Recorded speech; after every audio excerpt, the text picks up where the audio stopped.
Selamat pagi Bapak Ibu. Mengucap syukur kalau hari ini turun hujan. Di pagi hari yang baik Bapak Ibu. Ketika saya coba keluar tadi, setelah hujan udara begitu menyegarkan. Kita mensyukur akan berkat Tuhan. Karena kita tahu yang terpenting adalah ketika kita datang ke tempat ini. Ataupun kita mengikuti ibadah secara streaming. Itu anugerah Tuhan yang luar biasa. Yang boleh kita rasakan bersama-sama. Mari kita mempersiapkan hati kita untuk beribadah kepadanya. Kita masuk dalam saat teduh.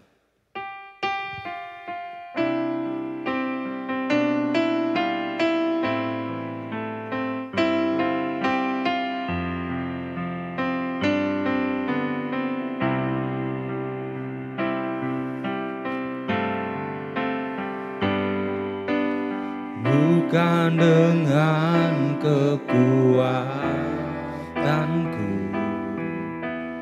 ku dapat jalani hidupku tanpa Tuhan yang di sampingku. Ku tak mampu sendiri. Engkaulah kuatku yang menopangku. Ku pandang wajah-Mu dan berseru, pertolonganku datang dari-Mu. Peganglah tanganku, jangan lepaskan.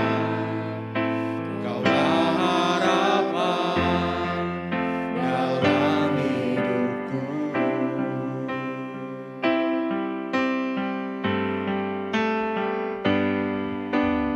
Bukan dengan kekuatanku ku dapat jalani hidupku tanpa Tuhan yang di sampingku. Ku tak mampu sendiri. Engkaulah kuatku yang menopangku. Ku pandang wajah-Mu dan berseru, pertolonganku datang dari-Mu. Peganglah tanganku, jangan lepaskan. Kaulah harapan dalam hidupku. Pandang wajah-Mu dan berseru, pertolonganku datang dari-Mu. Peganglah tanganku, jangan lepaskan. Kaulah harapan dalam hidupku. Kaulah harapan dalam hidupku. Jemaat, saya undang kita bangkit berdiri.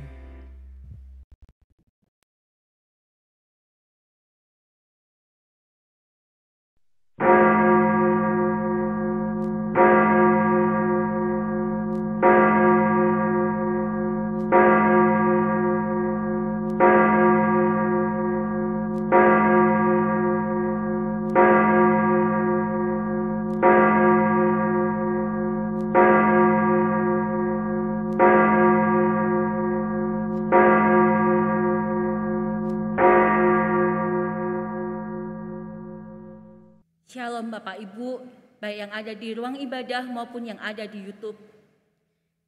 Kita akan memulai ibadah kita pada saat ini.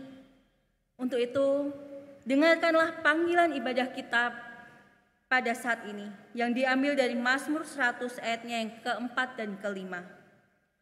Masuklah melalui pintu gerbangnya dengan nyanyian syukur, ke dalam pelatarannya dengan puji-pujian. Bersyukurlah kepadanya dan pujilah namanya, sebab Tuhan itu baik. Kasih setianya untuk selama-lamanya, dan kesetiaannya tetap turun-temurun. Ibadah kita dimulai dengan satu pengakuan. Pertolongan kita adalah dalam nama Tuhan yang menjadikan langit dan bumi. Ibadah kita pada saat ini ditabiskan dalam nama Allah Bapa, Putra dan Roh Kudus. Kasih karunia, rahmat dan damai sejahtera dari Allah, Bapa kita dan Kristus Yesus Tuhan kita, dan persekutuan Roh Kudus menyertai saudara. Amin. Kita mensyukuri akan berkat Tuhan pada hari ini. Ketika indah bersama Tuhan, kita boleh merasakan ketenangannya di dalam Dia. Ada kekuatan Tuhan yang memberikan damai sejahtera dalam kehidupan kita. Mari kita tinggikan Dia. Hanya dekat, Allahku. Hanya dekat, Allahku. Rasa tenang hatiku. Kau sertai jalanku sepanjang kehidupan kami, Tuhan. Oh, hanya dekat padamu, Tuhan.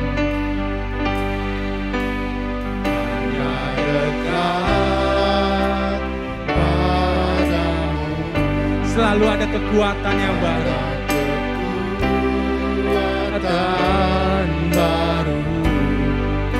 Kaulah perlindunganku. Keselamatan setiap kami, Tuhan. Keselamatanku. Kami ingin selalu, Tuhan. Ingin selalu bersekutu denganmu, menikmati hadiratmu, biarkan Roh-Mu tinggal dalam hidupku. Sungguh indah bersamamu selamanya. Hanya dekat padamu, Tuhan, kami merasa tenang.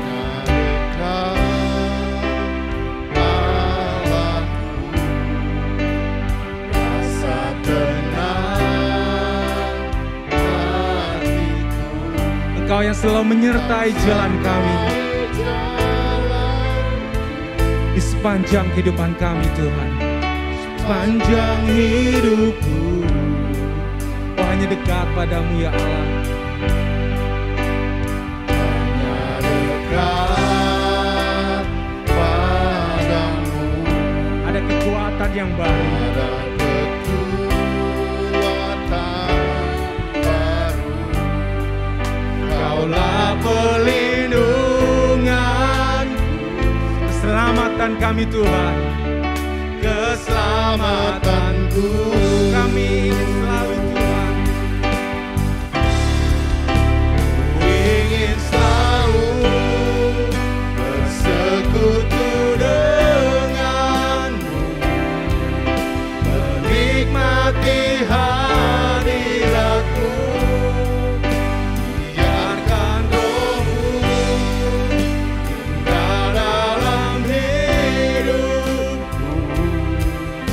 Sungguh indah bersamamu.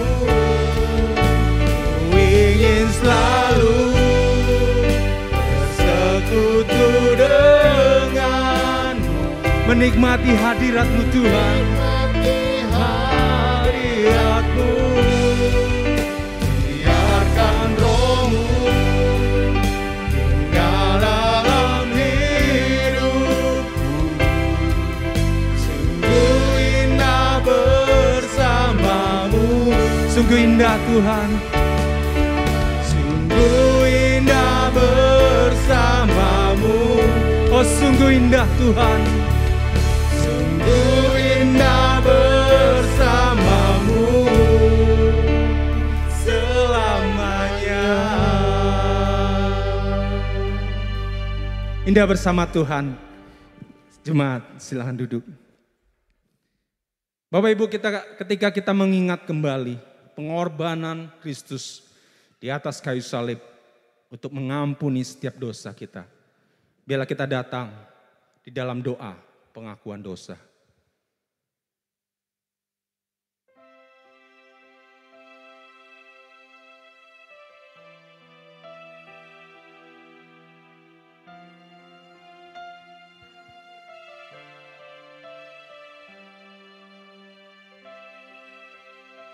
Segala diri kami di hadapan-Mu ya Tuhan. Ini kami manusia yang berdosa, manusia celaka. Seringkali dalam kehidupan kami sehari-hari, tanpa kami sadari, kami berjalan sendiri, menuruti segala keinginan kami, menuruti segala apa yang kami ingini, tanpa mempedulikan Engkau. Ampuni kami ya Tuhan. Ampuni kami jikalau kami seringkali tidak mencari Engkau di dalam kehidupan kami hari lepas hari. Ampuni kami ketika kami tanpa kami sadari, kami hidup di luar kehendak-Mu. Kami tidak melakukan kebenaran firman-Mu di dalam kehidupan kami. Ampuni kami ya Tuhan. Ampuni kami ketika kami memulai hari kami tanpa mencari Engkau. Dan kiranya Engkau juga mengampuni setiap diri kami ya Tuhan. Ketika kami tanpa kami sadari, kami tidak membawa damai bagi sekitar kami, bagi keluarga kami, bagi rekan kerja kami. Ampuni kami jikalau tanpa kami sadari, ketika rasa takut, ketika rasa khawatir melanda kehidupan kami semakin jauh dari Engkau, kami meragukan Engkau. Ampuni kami ya Tuhan. Tuhan, inilah seluruh doa kami ya Tuhan. Kami membawa seluruh kesalahan kami di hadapan-Mu. Dengan iman kami percaya bahwa Engkau adalah Allah yang penuh dengan kasih. Engkau adalah Allah yang mengampuni setiap orang-orang yang mengaku dosa di hadapan-Mu. Doa yang jauh dari sempurna ini kami panjatkan dalam nama Tuhan kami, Yesus Kristus. Amin. Bagi setiap kita yang telah diampuni, dengarkanlah berita anugerah yang diambil dari Mazmur 85 ayatnya yang ke-3 dan ke-10. Engkau telah mengampuni kesalahan umat-Mu, telah menutupi segala dosa mereka. Sesungguhnya keselamatan daripadanya dekat pada orang-orang yang takut akan Dia, sehingga kemuliaan diam di negeri kita. Demikian berita anugerah. Biarlah anugerah dan kemuliaan Tuhan boleh hadir di tengah bangsa kita, di tengah kehidupan kita. Mari jemaat, saya undang kita bangkit berdiri. Kita responi daripada anugerah Tuhan ini dengan pembaruan komitmen yang terambil di dalam Roma 12 ayat 2 yang akan kita bacakan secara bersama-sama. Janganlah kamu menjadi serupa dengan dunia ini, tetapi barulah oleh pembaruan budimu, sehingga kamu dapat membedakan manakah kehendak Allah, apa yang baik, yang berkenan kepada Allah, dan yang sempurna. Jemaat, silakan duduk. Oleh firman Tuhanlah kita boleh melihat cinta kasih Tuhan. Oleh firman Tuhanlah kita boleh dikuatkan, kita ditegur, kita dibimbing, kita dikenalkan oleh sosoknya Allah di dalam iman dan pengharapan kita. Dan kita juga boleh melihat cinta kasih Tuhan di dalam kehidupan kita. Betapa besar Tuhan mengasihi kita. Biarlah kita respon kasih-Nya ini. Kita katakan, aku mengasihi Engkau Yesus. Aku mengasihi Engkau Yesus dengan segenap hatiku. Kami mengasihi Engkau Yesus. Aku mengasihi Engkau Yesus dengan segenap hatiku. Kami mengasihi Engkau Tuhan. Aku mengasihi Engkau Yesus dengan segenap jiwaku. Dan kami renungkan firman-Mu Tuhan. Firman siang dan malam ku pegang perintah-Mu dan ku lakukan.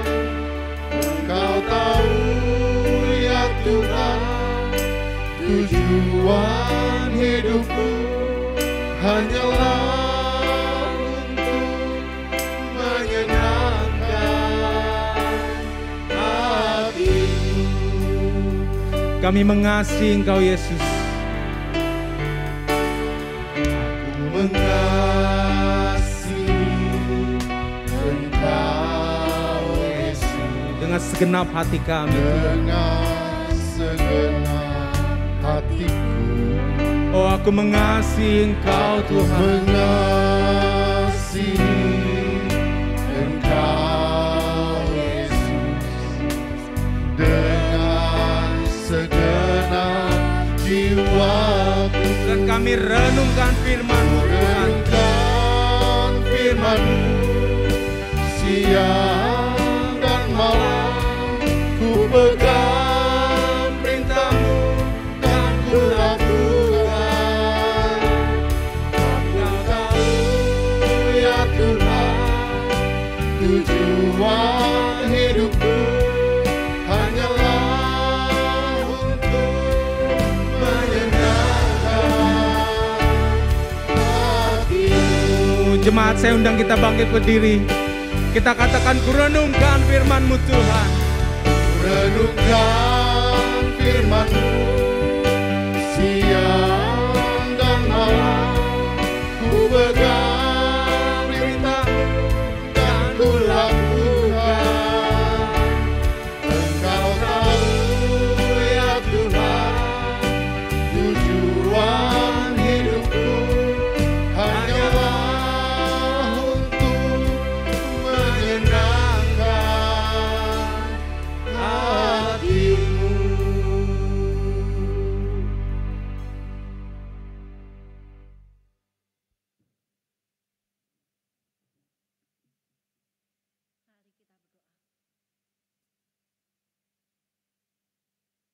Tuhan, kami datang menghadap hadirat-Mu sekali lagi.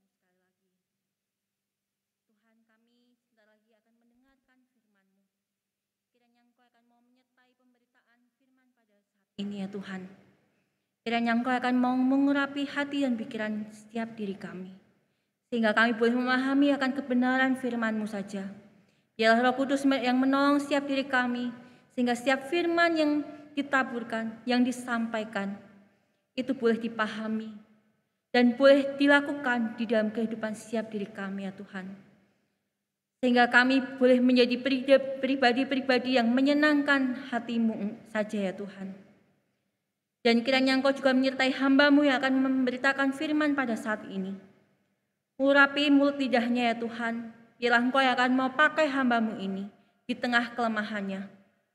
Doa yang jauh dari sempurna ini kami panjatkan dalam nama Tuhan kami Yesus Kristus. Amin. Dipersilahkan duduk Bapak Ibu.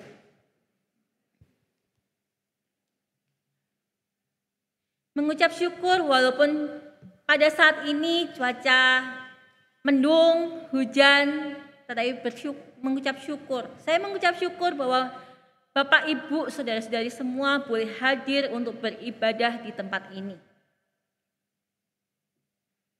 Kita pada pagi hari ini mau merenungkan sebagian kecil dari firman Tuhan yang diambil dari Kolose pasalnya yang pertama, ayatnya yang ke-21 sampai ke-29. Tetapi kita akan fokus membaca dari ayatnya yang ke-21 sampai ke-23 saja. Bagi Bapak Ibu yang membawa Alkitab atau di dalam HP-nya ada Alkitab, bisa membukanya supaya kita bisa menyimak bersama-sama.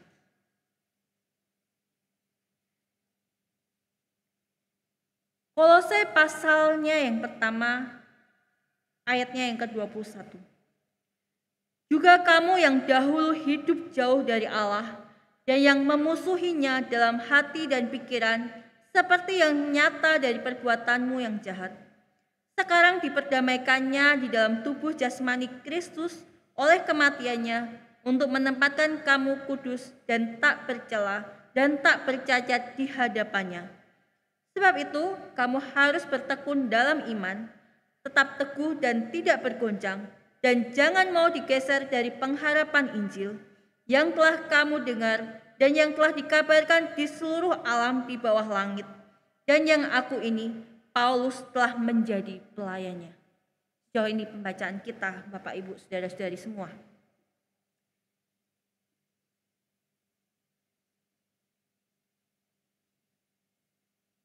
Nah, Bapak Ibu, ketika Bapak Ibu datang untuk beribadah pada yang barusan, Bapak Ibu tadi menggunakan apa? Saya yakin kemungkinan besar menggunakan dua moda ini, sepeda motor atau mobil. Kalau yang dekat dengan gereja, memang kemungkinannya adalah jalan kaki bisa. Tetapi motor atau mobil ini adalah kendaraan sesuatu yang tidak asing di dalam kehidupan kita. Bukankah begitu Bapak Ibu? Kita kemana-mana menggunakan dua transportasi ini, antara sepeda motor atau mobil. Nah, pertanyaannya Bapak Ibu. Menurut Bapak Ibu, saudara-saudari semua, hal apa yang paling penting yang menjadi bagian dari sepeda motor atau mobil ini yang Bapak Ibu pandang sangat penting? Ada yang mau berpendapat?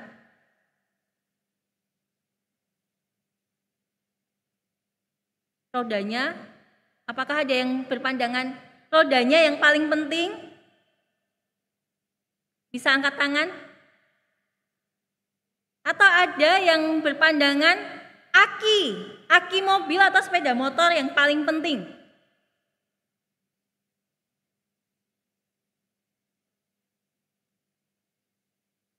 Apa Bapak Ibu? Bensin. Yang saya dengar sebelah sini bensin gitu. Ya, saya juga sependapat dengan Bapak Ibu semua. Bensin yang paling penting. Karena kalau tanpa bensin, sepeda motor atau mobil pasti tidak akan jalan. Tanpa bensin, aki pun juga nggak akan menggerakkan mobil atau sepeda motor ini. Nah, begitu juga dengan kehidupan kita, Bapak Ibu, saudara-saudari semua. Kita di dalam kehidupan kita pasti ada sesuatu yang menggerakkan kehidupan kita sehingga kita menjalani kehidupan kita dengan sukacita, dengan senang. Atau kita akan menjalani kehidupan kita dengan suatu semangat. Saya percaya Bapak Ibu semua yang ada yang saat ini sedang ibadah, ketika hadir untuk ibadah, pasti juga punya daya dorong, motivasi, semangat yang membuat Bapak Ibu semua datang ke gereja ini. Karena kalau tidak ada pendorongnya, saya percaya pasti bisa jadi Bapak Ibu akan melewatkan ibadah pada saat ini. Nah, begitu juga dengan kehidupan kita. Kita hidup pasti ada daya pendorong. Di dalam iman kepercayaan kita, di dalam kehidupan spiritualitas kita, pasti juga kita membutuhkan sesuatu daya pendorong. Sehingga kita tetap memiliki harapan dan iman percaya kita. Sehingga kita bisa bertahan di dalam iman dan percaya kita. Iman dan percaya inilah yang menjadi daya pendorong penggerak setiap diri kita untuk boleh hadir beribadah pada saat ini. Iman dan percaya kita menjadi penyemangat diri kita untuk kita setiap hari berdoa, membaca firman Tuhan. Keyakinan inilah, iman dan pengharapan kita inilah yang menjadi daya pendorong, saya yakin, yang memberikan semangat kita untuk selalu mencari Tuhan. Tetapi di dalam kehidupan kita, bukankah seringkali kita menghadapi tantangan, kesulitan, yang semuanya itu terkadang menjadi bisa melemahkan iman dan percaya kita. Pernahkah Bapak Ibu mengalami hal itu? Saya percaya pasti pernah.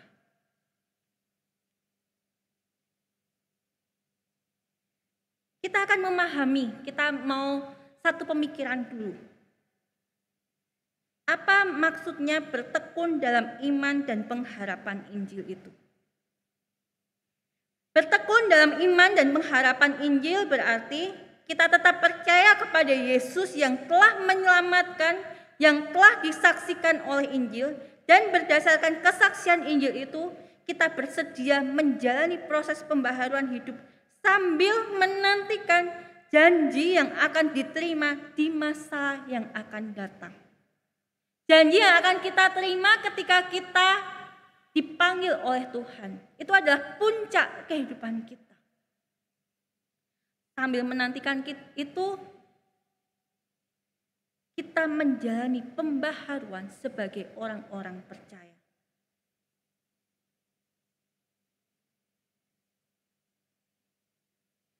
Nah, pertanyaan selanjutnya, apa yang menjadi tantangan bagi Bapak, Ibu, Saudari semua yang ada di dalam kehidupan yang sering melemahkan iman dan kepercayaan Bapak, Ibu semua?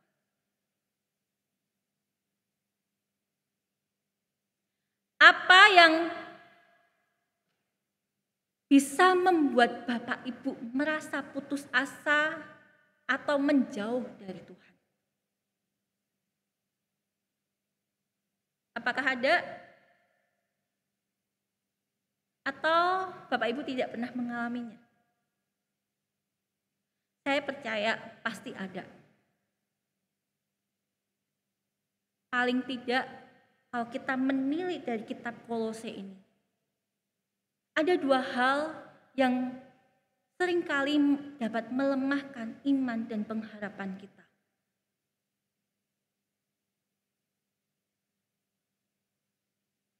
Yang pertama adalah pengajaran yang tidak benar. Ketika kita memiliki pengajaran atau nilai-nilai yang tidak benar di dalam kehidupan kita, maka itu bisa mempengaruhi iman dan percaya kita. Sehingga kita bisa menjauh dari Tuhan atau kita bisa meninggalkan iman kekristenan kita. Yang kedua adalah tantangan kehidupan kita, permasalahan, kesulitan yang kita hadapi di dalam kehidupan kita seringkali bisa melemahkan diri kita. Kalau kita sedang mengalami kebahagiaan, sukacita, mungkin kita bisa ketika orang mengatakan, oh ini berkat Tuhan, oh iya, kita dengan yakin akan mengatakan, oh iya, gitu. Ini berkat Tuhan. Tapi ketika kita mengalami kesulitan dan tantangan, ketika kita kehilangan orang-orang yang dikasihi, ketika kita dipaksa sendirian, kita mengalami kesendirian, kita merasa tidak dipedulikan, kita mengalami sakit penyakit, keluarga kita bermasalah, mungkin itu semua permasalahan-permasalahan itu bisa jadi melemahkan iman dan pengharapan kita kepada Tuhan.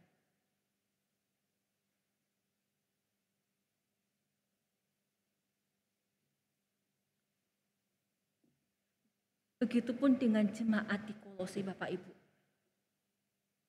Jemaat di Kolose, ketika Paulus menuliskan suratnya kepada mereka, mereka juga mengalami tantangan yang sama. Mereka mengalami tekanan dari masyarakat, mereka ditekan oleh pemerintah, supaya mereka meninggalkan iman kepercayaan mereka kepada Yesus.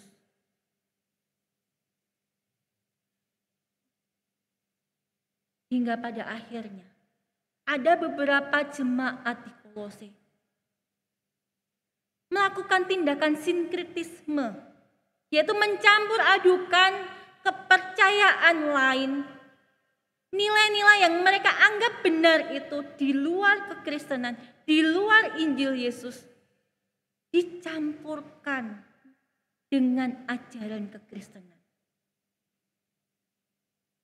Padahal ketika kita mencampurkan nilai-nilai kekristenan, nilai-nilai firman Tuhan itu dengan nilai-nilai yang di luar itu semua,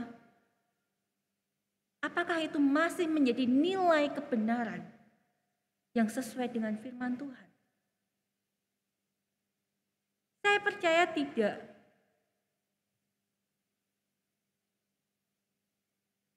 Pada masa itu, kehidupan mereka yang sebelumnya, mereka termasuk orang-orang yang penyembah-penyembah berhala.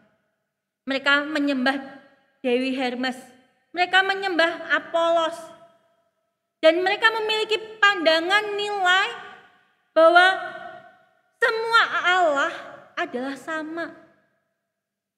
Sampai mereka pada akhirnya mengenal Yesus Kristus. Tetapi ketika mereka mengenal Kristus, bukankah masyarakat di sekitar mereka masih memiliki nilai-nilai itu?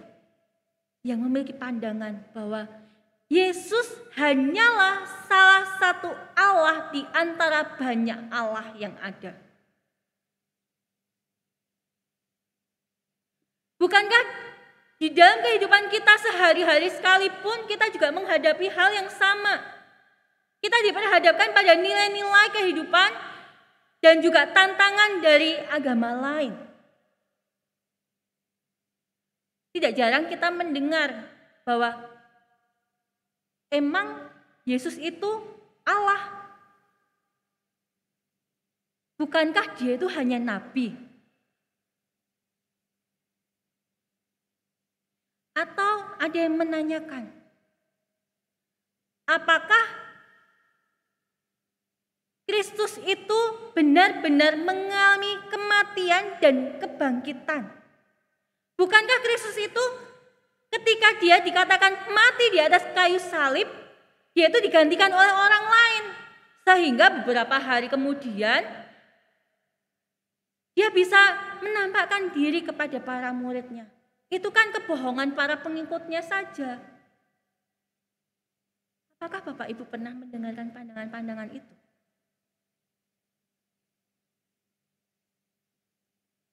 Atau ada yang menyatakan bahwa apakah benar hanya Yesus yang dapat menyelamatkan setiap orang?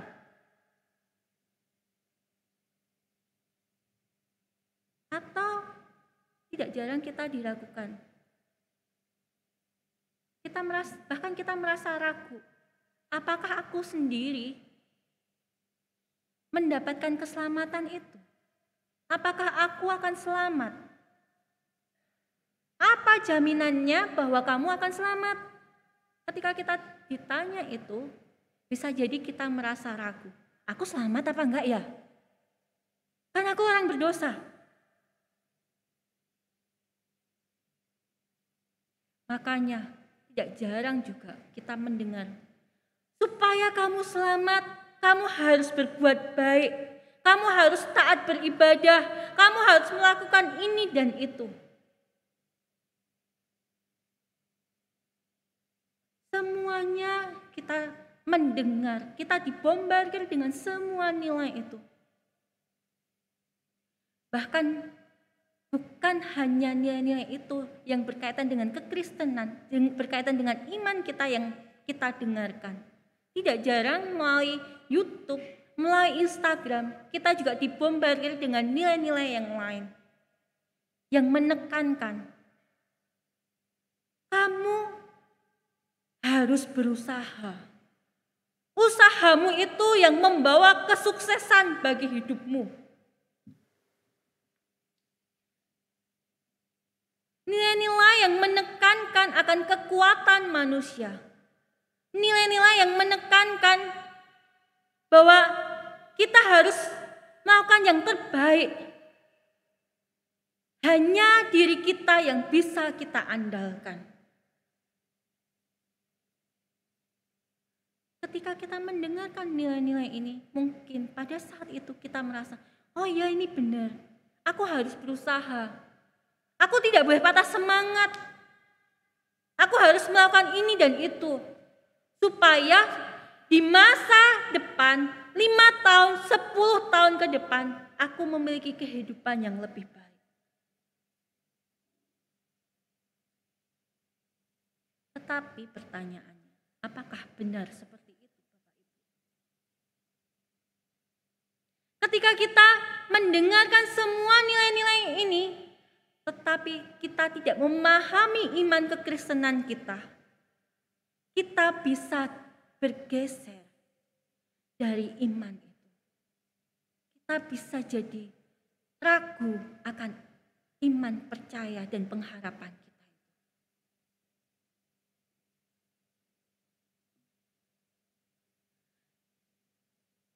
Selain itu, yang membuat orang-orang di Kolose merasa undur imannya, sehingga Paulus mengingatkan mereka,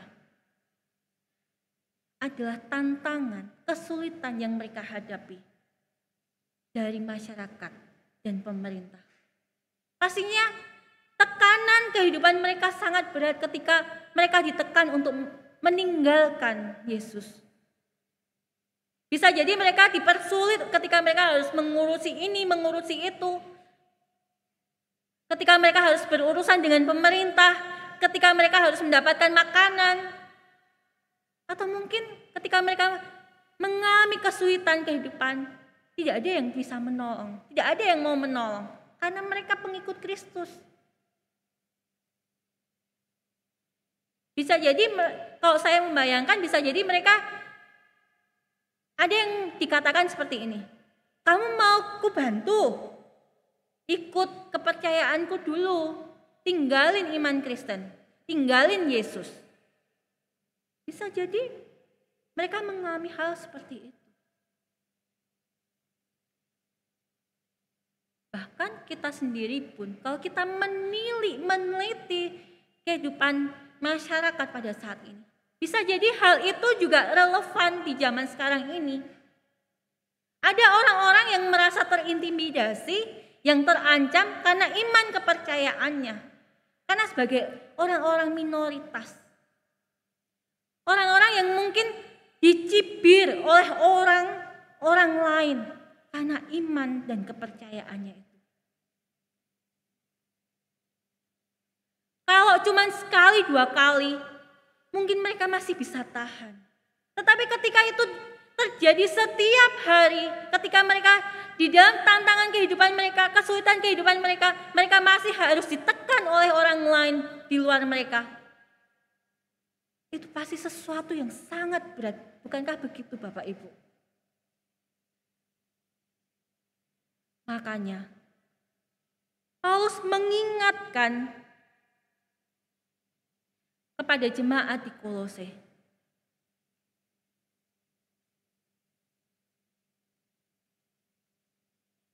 Apa yang harus dilakukan supaya mereka dan supaya kita bisa bertahan di dalam iman dan pengharapan Injil.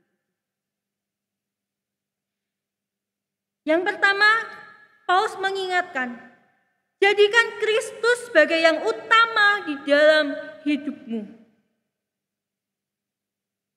Yang kedua, jadikan Injil sebagai dasar hidupmu.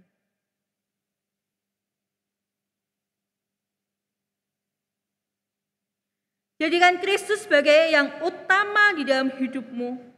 Berarti kita mengingat kembali karya Kristus di dalam kehidupan kita. Paulus menasehatkan, ingat kembali karya Kristus dalam hidupmu. Kamu dulu adalah orang yang berdosa. Kamu dulu adalah orang-orang yang tidak menyukai Allah. Kamu dulu hidup semaumu sendiri. Apa yang dipandang dunia baik, menyenangkan, itu kamu lakukan. Tapi sekarang kamu berbeda. Kamu sekarang sudah diperdamaikan oleh Kristus. Di dalam tubuh jasmani Kristus dan oleh kematiannya, kita mendapatkan penebusan.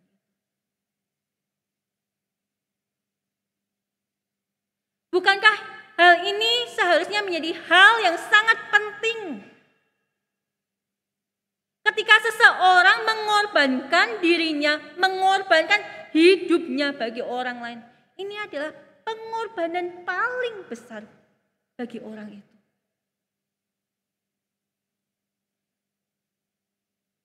Apakah kita masih bisa merasakan cinta mula-mula itu di dalam hidup kita? Apakah kita masih merasakan apa makna pengorbanan Kristus bagi hidup kita? Ingatlah Bapak Ibu, ketika Bapak Ibu hadir di dalam ruang ibadah ini, di belakang saya ada salib yang selalu mengarah bagi setiap diri kita. Salib sebagai simbol yang menunjukkan pengorbanan Kristus bagi setiap diri kita. Kalau tidak ada Kristus, tidak ada kita pada saat ini yang sudah mendapatkan pendamaian dengan Allah itu. Usaha kita, kemampuan kita, sebaik apapun perbuatan baik kita, tidak akan bisa menyelamatkan. Tidak akan bisa kita membuat diri kita dekat dengan Allah. Hanya di dalam Kristus kita mendapatkan pendamaian itu. Hanya Kristus yang bisa menjadi perantara kita dengan Allah yang kudus.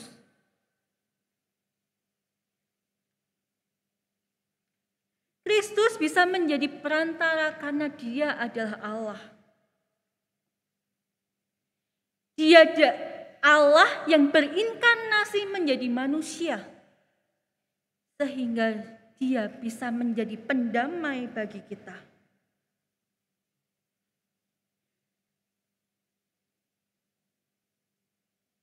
Kristus harus menjadi yang utama di dalam kehidupan kita, juga karena kita menyadari bahwa Kristus juga penguasa dan penakluk alam semesta ini. Dia menguasai alam semesta ini. Dan Kristus adalah kepala gereja. Sehingga semua hal ini yang dapat membuat kita menjadikan Kristus menjadi yang utama di dalam kehidupan kita. Ketika kita sadar siapa diri kita dan apa yang dilakukan Kristus yang sudah mendamaikan hidup kita. Yang kedua, ketika kita menyadari bahwa Kristus memiliki kuasa sebagai Allah. Kuasa yang menguasai alam semesta ini. Dia turut serta dalam mengatur segala sesuatunya. Dan hanya Kristus yang bisa menjadi kepala orang-orang percaya. kepala dari gereja-gereja.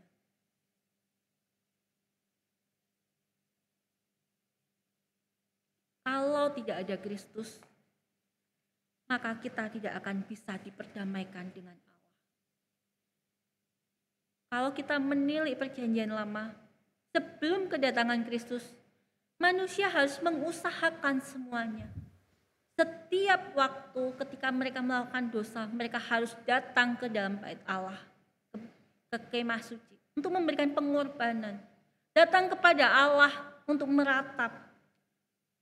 Tetapi ketika mereka datang sekalipun, mereka tidak bisa langsung bertemu dengan Allah karena keberdosaan mereka. Mereka harus menggunakan perantara imam. Imam agung inilah yang boleh datang kepada Allah untuk memohonkan pengampunan itu. Sehingga ingatlah anugerah Allah yang ada di dalam hidup kita. Jadi, jadikanlah Kristus sebagai yang utama bagi hidup. Paulus pun menyadari hal ini. Ketika dia menyatakan di dalam hidupnya, Kristus cukup bagiku.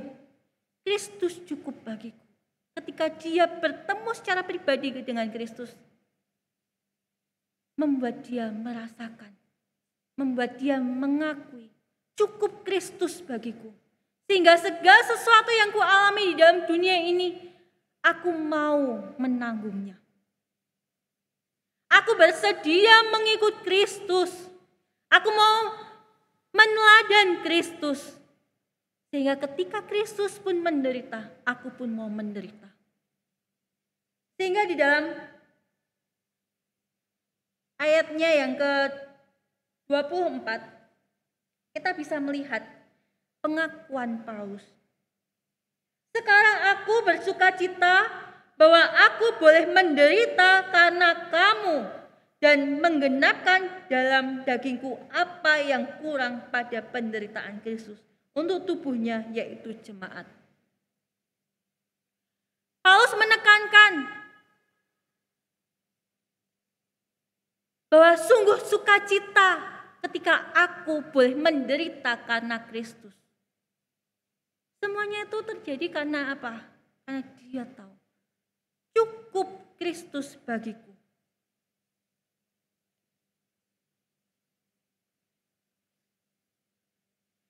Sehingga di dalam kehidupannya Paulus bisa mengatakan, hanya Kristus andalanku. Dia adalah terang kekuatanku. Kalau mungkin zaman sekarang dia akan menyanyikan seperti ini Bapak Ibu. Hanya Kristus andalanku, terang kekuatannya nyanku. Ku tak goyah, dia dasarku, batu penjuru yang teguh. Kasih damai-Mu nyatalah, ku bertelut, ku berserah. Mungkin ini adalah lagu yang akan menjadi andalan Paulus ketika dia melakukan pelayanannya. Ketika dia mengalami kesulitan, ketika dia harus dipenjarakan, ketika dia harus ditolak oleh orang lain. Bahkan ketika dia mengalami sakit penyakit,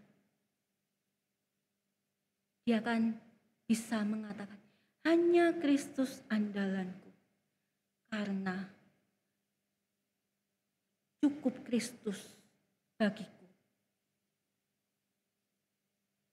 Kristus yang sudah memberikan hidupnya bagiku. Kristus yang sudah mendamaikanku dengan Allah. Sehingga semua hal yang ku cari dulu, yang ku usahakan, semuanya sudah terpenuhi di dalam Kristus itu. Aku tidak akan mencari hal yang lain lagi. Semua hal yang fana. Karena di dalam Kristuslah kepenuhan itu. Kepuasan hidupku hanya di dalam Kristus itu. Hal-hal yang lain tidak dapat memuaskan hidupku.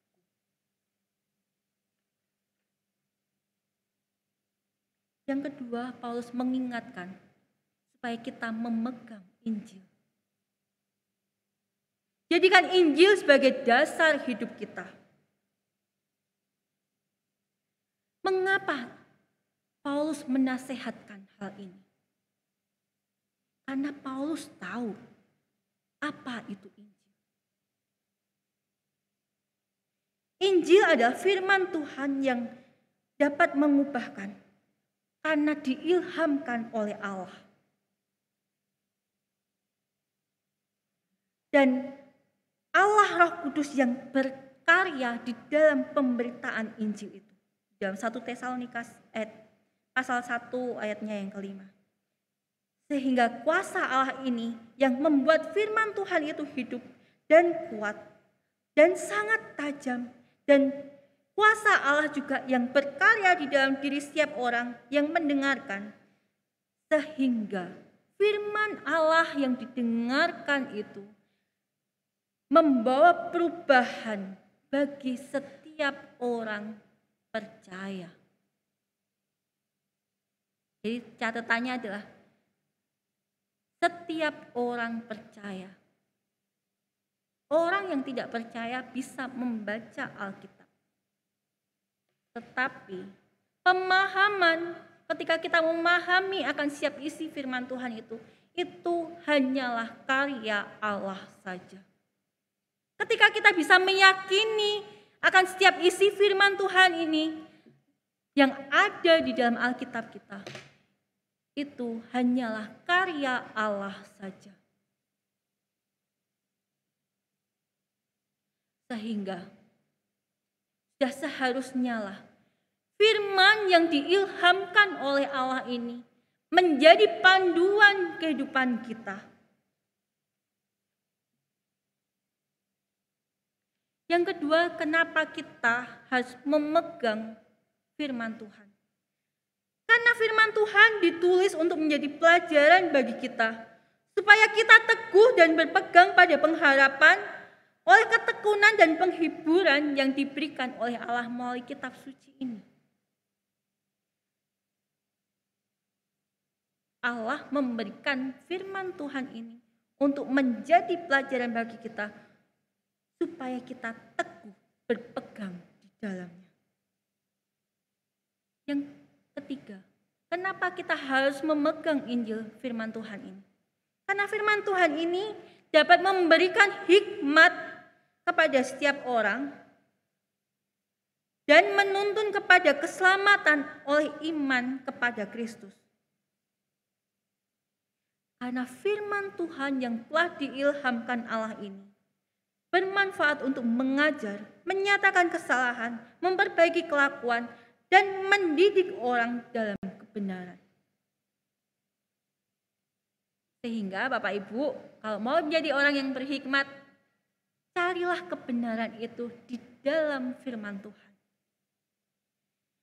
Alkitab kita, firman Tuhan ini sangat relevan di dalam kehidupan kita sebagai orang-orang percaya. Bukan hanya di dalam relasi dengan orang-orang seiman, tetapi relevan di dalam semua aspek kehidupan kita. Kalau kita membacanya dengan detail, firman Tuhan ini tidak akan pernah habis. Ketika Bapak Ibu membaca dari Kejadian sampai Wahyu, firman Tuhan ini tidak akan berhenti berbicara. Ketika kita mengulanginya lagi, dia akan mengatakan hal yang baru, mengingatkan hal yang baru lagi.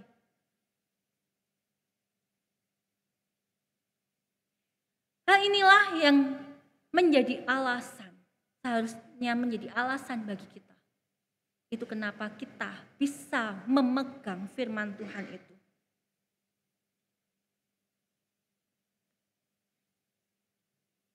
Jadi Bapak Ibu, di dalam kehidupan kita, kita pun pasti akan mengalami tantangan, kesulitan untuk kita bisa bertahan di dalam iman dan pengharapan kita. Tetapi semuanya itu akan menjadi mungkin jika kita mengutamakan Kristus di dalam kehidupan kita. Dan ketika kita melakukan firman Tuhan di dalam kehidupan kita. Tetapi ketika kita tidak mengutamakan Kristus, tetapi mengutamakan hal-hal yang lain yang kita pandang lebih memuaskan, maka kita tidak akan memiliki ketekunan itu. Kita tidak akan memiliki pengharapan itu. Kita akan bisa jatuh di dalam keputusasaan karena kondisi-kondisi yang kita alami itu.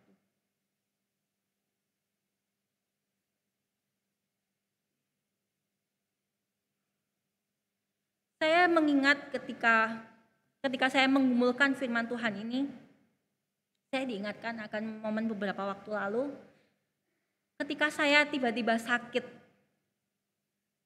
Saya akhir bulan yang lalu ke Malang karena harus menghadiri wisuda. Dan ternyata saya tidak bisa hadir di dalam wisuda itu.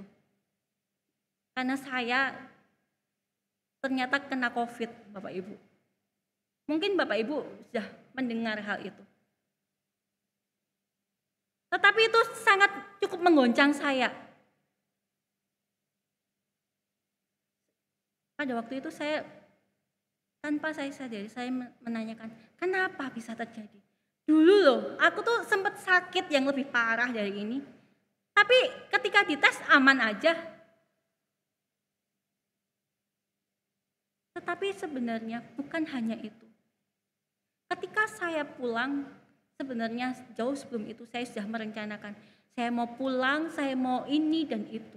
Dan semuanya Tuhan, di dalam kedaulatan Tuhan mengubah semuanya.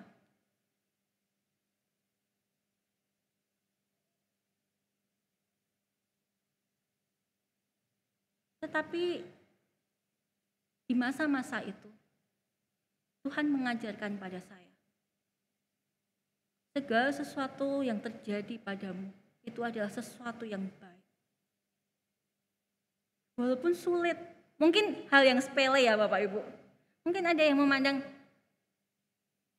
semua juga ada yang kena kok gitu.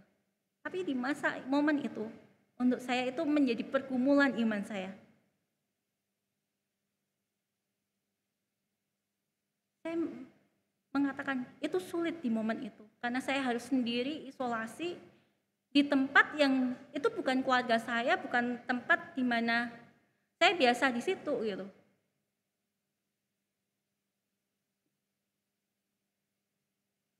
Tapi saya tahu hanya anugerah Tuhan yang membuat saya tenang. Tuhan mengingatkan saya, segala sesuatu itu akan baik bagimu. Ini adalah momen untuk kamu bersama-sama dengan aku. Sebelum kamu memulai pelayananmu lagi.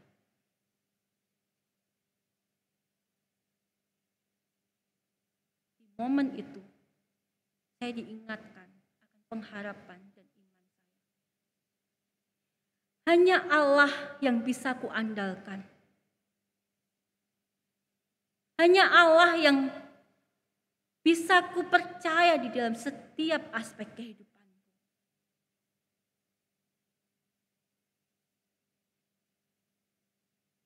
Allah mengingatkan ini. Letakkanlah pengharapanmu di dalam aku. Di dalam setiap musim kehidupanmu, percaya, beriman. Aku tidak akan mencelakakan kamu. Nah, Bapak Ibu, mungkin Bapak Ibu memiliki pengalaman yang berbeda dengan saya. Apa yang seringkali menjadi tantangan bagi kehidupan Bapak Ibu? Mungkin kesulitan finansial, masalah ekonomi, problem keluarga, tantangan dengan rekan kerja.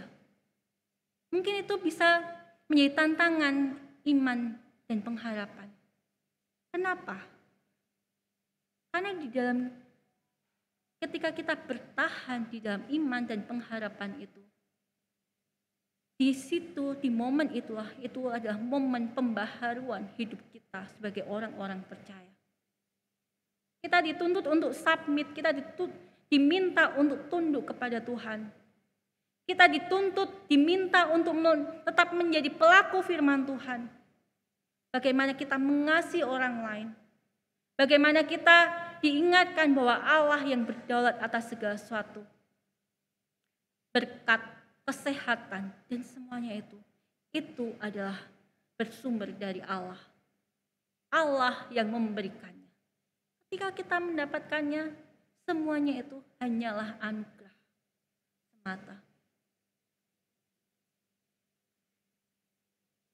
Jadi, marilah kita mengandalkan Tuhan, marilah kita mengutamakan Kristus, dan marilah kita berpegang pada firman itu. Proyek ketaatan kita pada minggu ini adalah Bapak Ibu diminta untuk menyaksikan, pernahkah Bapak Ibu mengalami tantangan kehidupan yang bisa membuat Bapak Ibu undur iman atau lemah imannya? Atau apakah dari masa kecil sampai sekarang pernah ada satu momen di mana Bapak Ibu memikirkan, aku mau berpindah iman saja, akah? Pernahkah Bapak Ibu mengalami itu? Mungkin bisa men-sharingkannya dan sharingkan juga langkah apa yang Bapak Ibu lakukan hingga akhirnya bisa kembali kepada Tuhan. Bisa mengandalkan Tuhan kembali.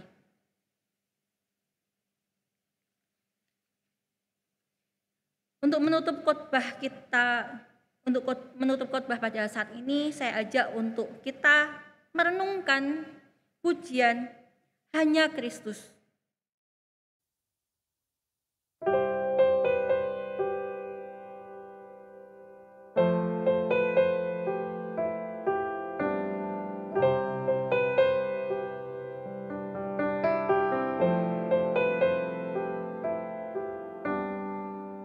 Hanya Kristus harapanku, terang kekuatan nyanyianku.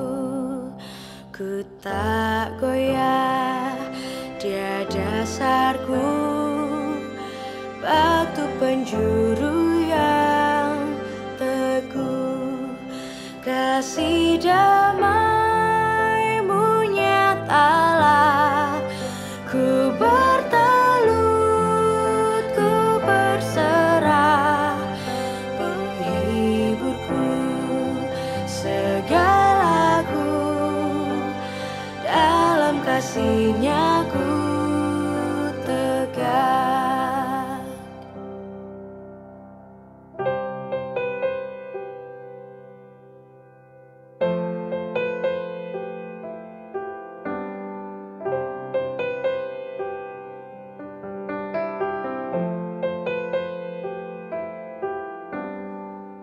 Di sana Dia terbaring, terang dunia dalam gelap, memancar penuh kemuliaan. Dari kubur Dia bangkit, Dia menang, ku terbebaskan dari kutukan dosa. Ku miliknya, Dia milikku, ku ditebus darah Kristus. Tak ku khawatir, tak ku takut, kuasa Kristus di dalamku. Sepanjang jalan hidupku, Yesus tentukan langkahku. Iblis manusia tak dapat jauhkanku dari tangannya, sampai Dia panggilku pulang, dalam kuasa-Nya ku tegak. Sampai Dia panggilku pulang, dalam kuasa-Nya ku tegak. Dalam kuasa kuasanya ku tegak.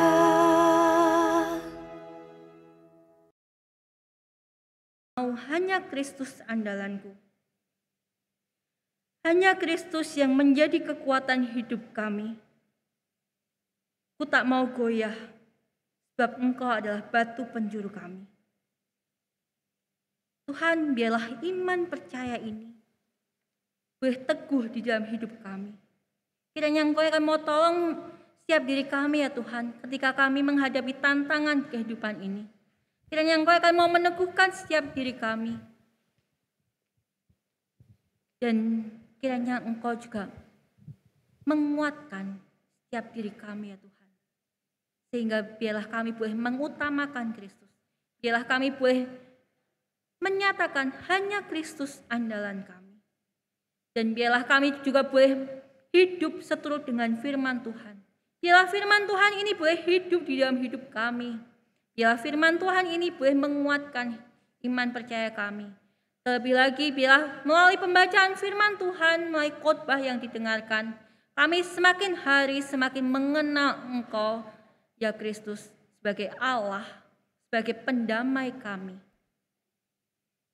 Doa yang jauh dari sempurna ini kami panjatkan dalam nama Tuhan kami. Amin. Tuhanlah yang terutama dan firman-Nya lah dasar kehidupan kita. Mari saya undang jemaat kita bangkit berdiri dengan iman dan pengharapan yang sama dengan umat Allah di segala tempat dan di sepanjang abad. Kita mengikrarkan iman kita di dalam pengakuan iman rasuli. Aku percaya kepada Allah, Bapa yang Maha Kuasa, Khalik langit dan bumi, dan kepada Yesus Kristus, Anak yang tunggal Tuhan kita, yang dikandung daripada Roh Kudus, lahir dari anak darah Maria, yang menderita sengsara di bawah pemerintahan Pontius Pilatus, disalibkan, mati dan dikuburkan, turun ke dalam kerajaan maut. Pada hari yang ketiga, bangkit pula dari antara orang mati, naik ke surga, duduk di sebelah kanan Allah, Bapa yang Maha Kuasa, dan dari sana Ia akan datang untuk menghakimi orang yang hidup dan yang mati. Aku percaya kepada Roh Kudus, gereja yang kudus dan am, persekutuan orang kudus, pengampunan dosa, kebangkitan orang mati, dan hidup yang kekal. Amin. Jemaat silahkan duduk kembali. Bapak Ibu yang ada di tempat ibadah ini, maupun yang ada di rumah, kita mengucap syukur akan berkat Tuhan. Ucapan syukurnya tidak pernah berhenti oleh anugerahnya yang memberikan kita keselamatan. Dan ucapan syukur atas usaha pekerjaan yang sudah Tuhan percayakan kepada kita. Walau sebagian dari kita mungkin mengerjakannya dengan berjeli-lelah, dengan tubuh yang leban. Tapi kita percaya berkat Tuhan itu ada untuk kita dan untuk sesama.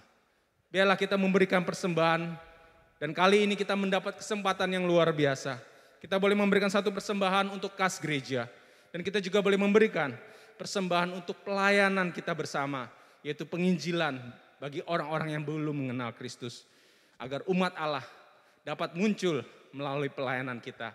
Dan Allah boleh merendah melalui kota Banjarmasin, melalui provinsi ini, baik dan juga melalui bangsa ini. Seperti firman yang berkata demikian, hendaklah masing-masing memberikan menurut kerelaan hatinya, jangan dengan sedih hati atau karena paksaan, sebab Allah mengasihi orang yang memberi dengan sukacita. Mari kita berikan persembahan yang terbaik, karena kita tahu kita tidak akan pernah ragu lagi untuk mengikuti Yesus. Karena Dialah penolong kita, Dia kekuatan kita, Dialah sumber kedamaian di dalam hidup kita. Tidak aku ragu lagi Tuhan mengikutimu. Tiada ku ragu lagi untuk mengikutmu Yesus. Tiada aku ragu lagi. Tiada ku ragu lagi untuk melayanimu. Walau banyak rintangan dan badai pun menerjang, tiada ku ragu lagi untuk selamanya. Yesus, Yesus sahabatku, penolong dalam hidupku, rindu semua orang mengenal.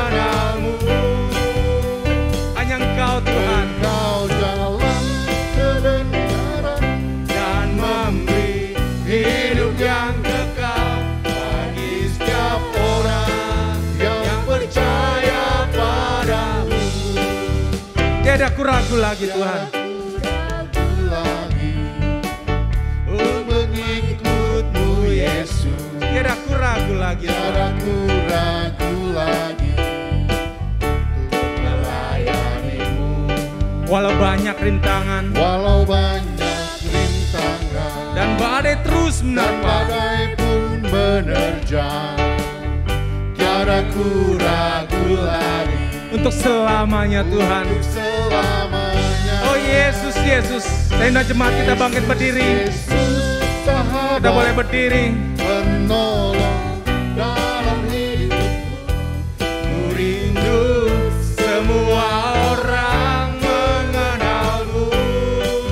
Hanya Engkau Tuhan. Kau jalan kebenaran dan memberi hidup yang kekal bagi setiap orang yang percaya padamu. Oh Yesus, Yesus. Yesus, Yesus sahabatku, penolong dalam hidupku. Ku rindu semua orang mengenalmu.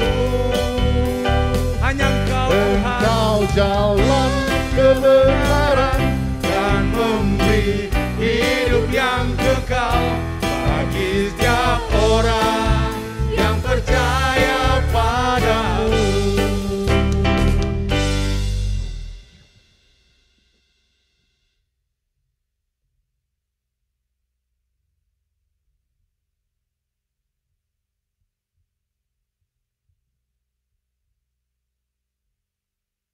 Jemaat yang terkasih, mari kita berdoa untuk persembahan kita. Bapa kami yang di sorga, Engkau yang memelihara kami. Kami bersyukur oleh karena semua yang kami terima, semua yang kami alami dalam kehidupan kami adalah karunia-Mu ya Tuhan. Engkau memberikan kami pekerjaan, memberikan kami usaha, bahkan kami boleh berkarya. Sehingga kami dicukupi dari itu. Bahkan ada dari beberapa kami yang oleh karena lanjut usia kami sudah pensiun. Kami juga dipelihara oleh-Mu Tuhan. Sehingga kami saat ini patut untuk memberikan syukur dan persembahan kepada-Mu. Karena kami beriman bahwa semuanya berasal daripada Engkau ya Tuhan. Dan terlebih juga Tuhan, kami dilibatkan oleh-Mu Tuhan untuk kami mencukupkan kebutuhan-kebutuhan pekerjaan Tuhan di tempat kami tinggal, di tempat kami bersekutu. Dan kiranya apa yang kami kumpulkan memberikan kemuliaan bagi nama Tuhan. Dan kami berharap Tuhan memberkati kami kembali dalam pekerjaan, kehidupan, masa usia lanjut kami, ketika kami berkarya, bahkan ketika kami bersama-sama dalam sebuah pelayanan.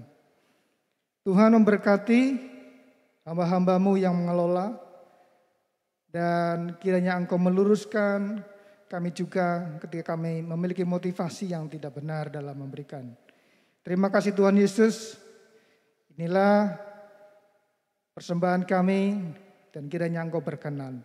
Dalam nama-Mu kami berdoa, amin. Silakan duduk Bapak Ibu dulu. Kita akan melihat beberapa pokok doa yang akan kita naikkan sebagai doa syafaat kita.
Mari Bapak Ibu, saya ajak kita berdiri kembali.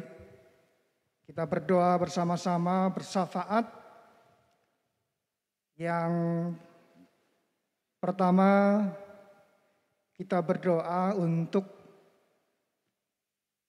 pelayanan penginjilan, bidang penginjilan dan pelayanan misi gereja kita. Saat ini kita akan diajak untuk mendengar pelayanan misi dan bidang penginjilan yang disampaikan di dalam ibadah seperti ini atau di kegiatan komisi. Kita berdoa supaya kegiatan ini bisa mendapatkan orang-orang yang mau bermisi, mau ikut dalam bidang penginjilan, dan orang-orang itu akan ada di dalam sebuah tim penginjilan. Mari kita berdoa bersama dan juga doakan juga orang-orang yang akan bergabung dalam tim penginjilan dan menjadi ketua tim itu akan diperlengkapi. Mari kita berdoa bersama untuk dua pokok doa ini. Bapa kami berdoa untuk dalam waktu-waktu yang sudah berjalan dan akan terus berlangsung, upaya untuk menyampaikan misi gereja, penyampaian kabar baik, dan juga bidang penginjilan. Kiranya apa yang akan kami terima dan akan disampaikan oleh hamba-hambamu, kami boleh terima dan menggugah hati kami untuk terlibat dalam pekerjaan misi ini Tuhan. Dan boleh dilakukannya dalam sebuah pelayanan, beban kami terhadap pekerjaan Tuhan di sekitar Kalimantan Selatan ini Tuhan. Dan kiranya Tuhan, kami boleh mendapatkan orang-orang yang akan bersedia diperlengkapi dengan pengetahuan, keterampilan, dan sikap hati sebagai seorang pemberita Injil. Dan ada orang yang dengan sukarela bersedia untuk memberikan waktu lebih untuk terlibat menjadi tim, bahkan ketua tim penginjilan. Bapak, inilah doa kami, dalam nama Tuhan Yesus kami berdoa. Bapak Ibu, kita sudah mendengar dan melihat provinsi, 5 provinsi baru di Papua. Dan ada 85% orang percaya di sana, Kristen dan Katolik. Ya, daerahnya cukup luas tapi penduduknya kurang lebih baru 4,5 juta. Ya, kekristenan di sana ya perlu pertumbuhan iman. Mari kita berdoa supaya Injil tetap diberitakan dan orang-orang percaya semakin kuat dalam iman. Dan kita berdoa juga untuk adanya ketentraman, kedamaian di sana. Dan juga untuk kemajuan ekonomi di sana. Mari kita berdoa bersama untuk provinsi di Papua. Bapak, kami berdoa untuk saudara-saudara kami yang ada dan tinggal di Papua. Kami berdoa ya Tuhan, orang-orang percaya di sana, gereja-gereja Tuhan di sana, hamba-hamba Tuhan di sana Tuhan pakai, sehingga orang-orang percaya boleh semakin memiliki pengetahuan akan Tuhan dan semakin beriman kepada Engkau Tuhan. Gereja-gereja misi dan pekabaran-pekabaran Injil Tuhan pakai untuk mengabarkan Injil di sana. Dan Tuhan, kami juga berdoa pertumbuhan ekonomi yang merata, yang baik. Pemerintah juga Tuhan tolong sehingga tidak ada lagi kecemburuan yang menimbulkan kerusuhan, perang suku. Bapak, kiranya kemajuan di bidang yang lain, pendidikan, kesehatan juga boleh Tuhan tolong. Bapak, kami bersyukur untuk ini. Dan inilah doa kami ya Tuhan untuk mereka.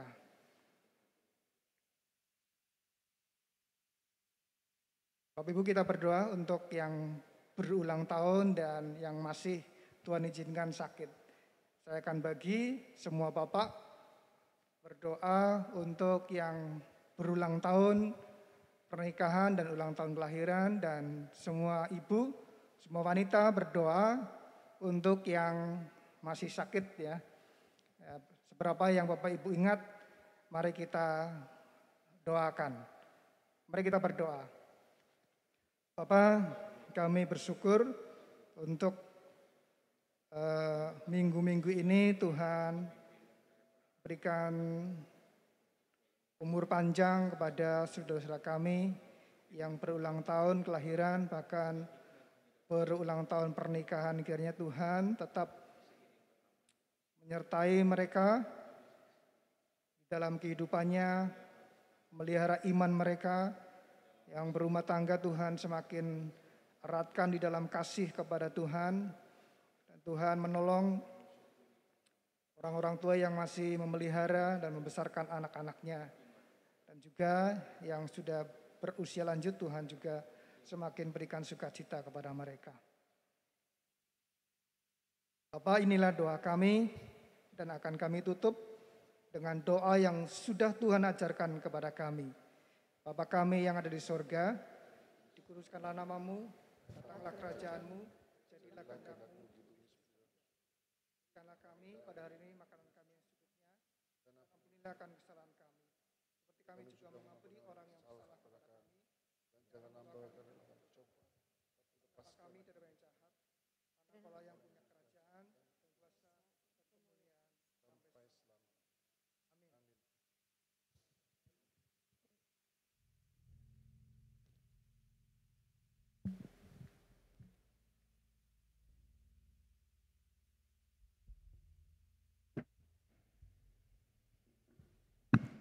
Dengan tetap berdiri, tibalah saatnya bagi kita untuk diutus ke tengah-tengah dunia, ke dalam keluarga dan pekerjaan kita. Dengarkanlah kalimat pengutusan bagi kita semua. Arahkanlah hatimu kepada Tuhan, pergilah ke dalam dunia dengan damai, milikilah keberanian, pertahankanlah apa yang baik, jangan lakukan yang jahat, hiburlah mereka yang tawar hati, kuatkanlah yang lemah, bantulah yang menderita, hormati semua orang, kasihi dan layanilah Tuhan, bersukacitalah dalam kuasa Roh Kudus. Amin. Setiap kita adalah saksi Kristus. Mari kita naikkan segala hormat kita hanya bagi Tuhan. Hormat hanya bagi Allah Bapa, Allah Putra dan Roh Kudus. Ketiganya lah yang esa.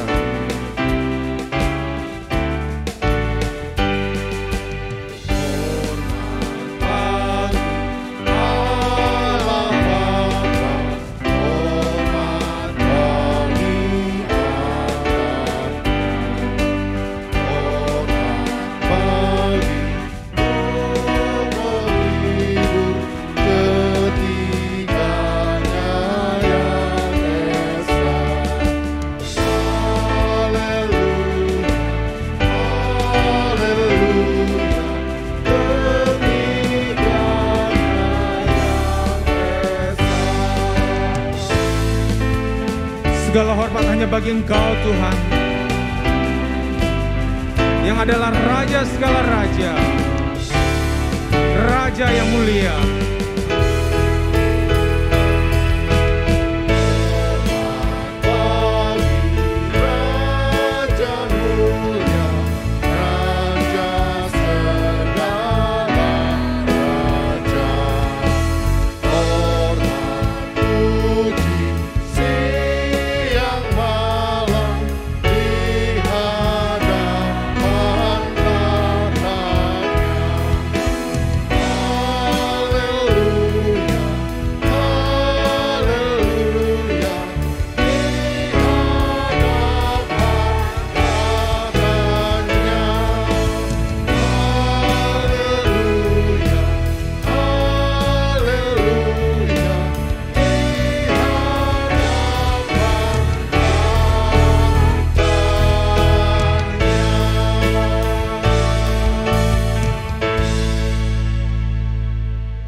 Tuhan memberkati engkau dan melindungi engkau.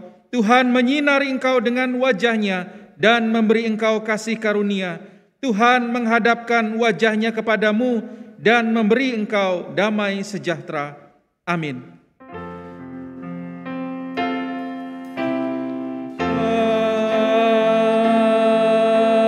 Amin.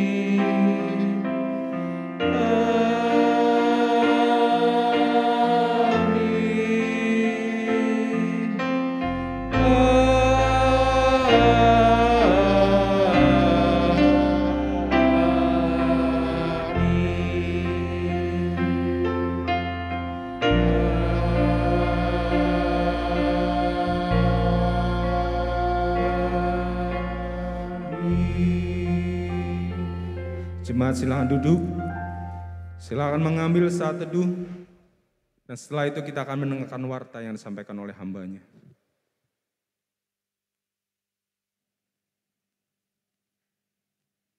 Selamat hari Minggu, puji syukur kepada Tuhan untuk ibadah kita hari ini.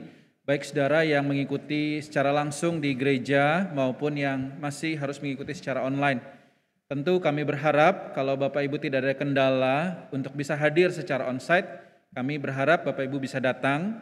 Sudah ada 2 ibadah ya, jam 7 pagi dan jam 9.30 pagi. Namun kalau Bapak Ibu berhalangan masih ada ibadah online secara live streaming di jam 9.30 maupun jam 4 sore secara replay. Saya mewakili seluruh majelis menyambut juga Bapak Ibu Saudara yang baru pertama kali atau mungkin sudah lama ya tidak hadir di gereja. Tadi saya sempat menyapa ya, saya undang bangkit berdiri, boleh Pak Saudara Rangga dan Tirta ya yang bisa hadir hari ini. Silahkan berdiri sebentar. Ya. Terima kasih. Juga ada Bapak Frans Salva ya, juga Neil dan Florin, boleh berdiri sebentar ya, berkunjung di kita. Terima kasih. Dan semua juga ya, biar kita tetap semangat di dalam beribadah kepada Tuhan setiap minggunya. Saya juga mewakili majelis mengucapkan selamat ulang tahun. Saya lihat yang hadir ini ada Ferry Yong dan Ibu Yuli ya, kalau berkenan boleh berdiri. Pak Ferry 2 kali ini. Ya, yang ulang tahun pernikahan minggu ini dan tidak ada ya, minggu lalu yang ada. Nah saudara, warta dari saya mengingatkan kembali kita bahwa gedung lantai 3 itu sudah selesai dan anak-anak boleh hadir ibadah anak ya di lantai 3 atas. Mungkin mereka sedang ibadah sama-sama dengan ibadah 2, jadi bisa bawa anak-anak ke atas. Dan syukur, terima kasih dukungan saudara, lantai 3 itu sudah selesai. Namun ada beberapa hal yang mungkin masih diperlukan ya, hal-hal yang mungkin seperti LCD dan lain sebagainya ya. Kalau saudara rindu untuk terlibat dalam pelayanan ini, saudara ingin mendukung, saudara bisa kontak Pak Frans atau Pak Junaidi Chandra atau hamba Tuhan ya. Atau kalau saudara bersedia mendoakan dalam doa pribadi, kami sangat senang sekali ya saudara terlibat semua di dalam mendukung pelayanan di gereja kita. Terima kasih, itu saja. Selamat hari Minggu, Tuhan Yesus memberkati kita semua.